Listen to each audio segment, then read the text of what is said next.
जय हिंद दोस्तों। तो प्रस्तुत हैं एक और नए सच के साथ। आज हम बात करने जा रहे हैं करप्शन के बारे में। आखिर इंडिया में इतना करप्शन क्यों है? 80% गवर्नमेंट व्यक्ति आज करप्शन कर रहा है, चाहे वह करप्शन रोड्स में हो या अन्य चीज़ों में। पीडब्ल्यूडी में सबसे अधिक करप्शन होता है। जैसे एक ब्रिज जो समय के पहले गिर गया। क्यों गिर गया? क्योंकि उसमें ख़राब क्वालिटी के मटेरियल उपयोग किए गए और अच्छी तरह से उसमें ध्यान नहीं दिया गया। गुड क्वालिटी का सामान यूज नहीं किया गया। ऐसे ही कुछ रोड्स का हाल है। उसी में करप्शन करने के लिए वह रोड्स के ऊपर लेयर बाय लेयर बनाए जा रहे हैं, तो करप्शन है। जो भी बिजनेसमैन या कोई भी रिक्वेस्ट करते हैं फंड्स दो, रोड बनानी है, और रोड्स बन चुकी हैं, अगर वह ख़राब मटेरियल से रोड बना रहे हैं और उसमें कुछ फंड्स खुद के लिए जेब में रखते हैं, यही तो करप्शन है। अगर वह समय से पहले ख़राब हो गया तो कुछ ना कुछ घपला है, तो इन्वेस्टिगेशन भी होनी चाहिए। पर बात तो यह है कि अगर इन्वेस्टिगेशन भी होती है तो उसमें भी करप्शन चलता है। कोई ऑफिसर है जो रिश्वत लेता है, तो एक छोटी स्टेट में तो सबको पता होता है कि कौन करप्ट है या कौन कितने पानी में है।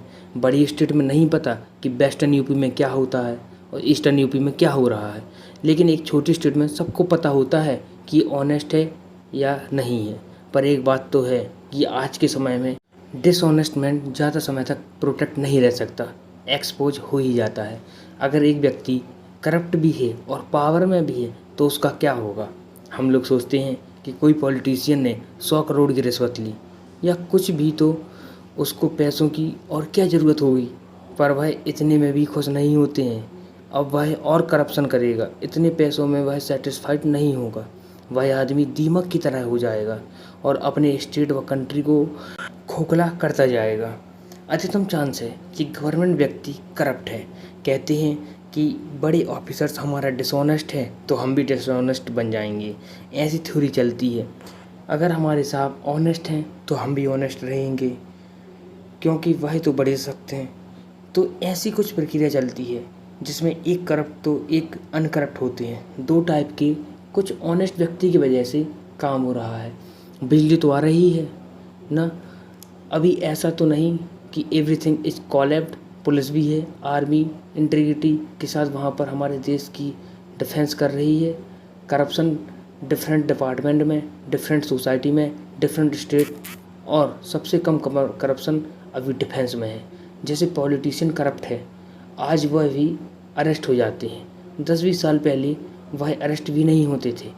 जो ऑफिसर्स हैं वह तो अपना काम ईमानदारी से करते हैं, उन्हें करप्शन भी करने की क्या ज़रूरत है। उन्हें अच्छी सैलरी मिल रही है, अच्छा स्टेटस मिल रहा है, और आपको फॉरेन टूर में भी ले जाया जाता है ट्रेनिंग के दौरान। ऑफिशियली काम करो, देश के लिए काम करो, सबसे अच्छी ज़िंदगी तो है जो करप्शन के बिना चलती है। करप्शन में इंटच करेगा वह पकड़ा जाएगा। तो करप्शन डील कैसे करें? हम कुछ समय पहले की बात करते हैं, जब राजा महाराजा का समय हुआ करता था। क्या पहले रिश्वत या करप्शन नहीं चलती थी? चलती थी। पहले हमारे राजाओं का शासन व्यवस्था इतना मजबूत हुआ करता था कि उस टाइम के हमारे राजा इतने स्मार्ट और इंटेलिजेंट होते थे कि कोई चाहकर भी उनके राज में रिश्वत नहीं ले सकता था। एंड इसका सबसे बड़ा उदाहरण है महान सम्राट चंद्रगुप्त मौर्य, जिनके राज में भ्रष्टाचार लगभग गायब हो गया था, क्योंकि उनके सिस्टम एंड पॉलिसी इतने स्ट्रॉन्ग थे कि कुछ भी ढूंढना लगभग नामुमकिन था।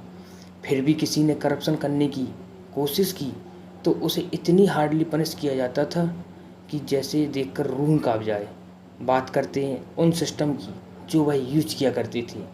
क्या आज हम उन सिस्टम का यूज करके भारत से करप्शन हटा सकते हैं? चाणक्य जी ने कहा था कि गवर्नमेंट ऑफिसर में कुछ ऐसे लोग होने चाहिए जो जासूस बनकर उन ऑफिसर्स के में काम में ध्यान दें।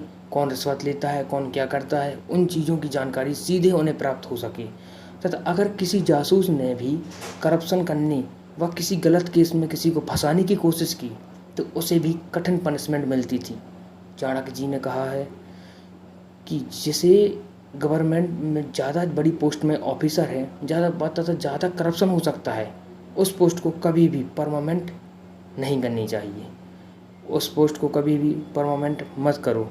जो व्यक्ति उस पोस्ट में है उसकी मेहनत देखकर उसे परमानेंट किया जाना चाहिए और गवर्नमेंट ऑफिसर्स के रेगुलर ट्रांसफ़र किए जाने चाहिए ताकि उनको इतना टाइम ही ना मिले कि वह करप्शन कर सके। ऐसे काफ़ी तरह की चाणक्य जी ने अपनी अर्थशास्त्र बुक में बताए हैं। लेकिन आज के समय में हमने अपने ग्रंथ को पढ़ना छोड़ दिया और अपने इतिहास को भुलाना स्टार्ट कर दिया, जो कि नहीं होना चाहिए। तो आज की वीडियो में इतना ही। अगर आपको वीडियो से कुछ इंटरेस्टिंग लगा हो तो सब्सक्राइब करना ना भूलें। जय हिंद, जय भारत।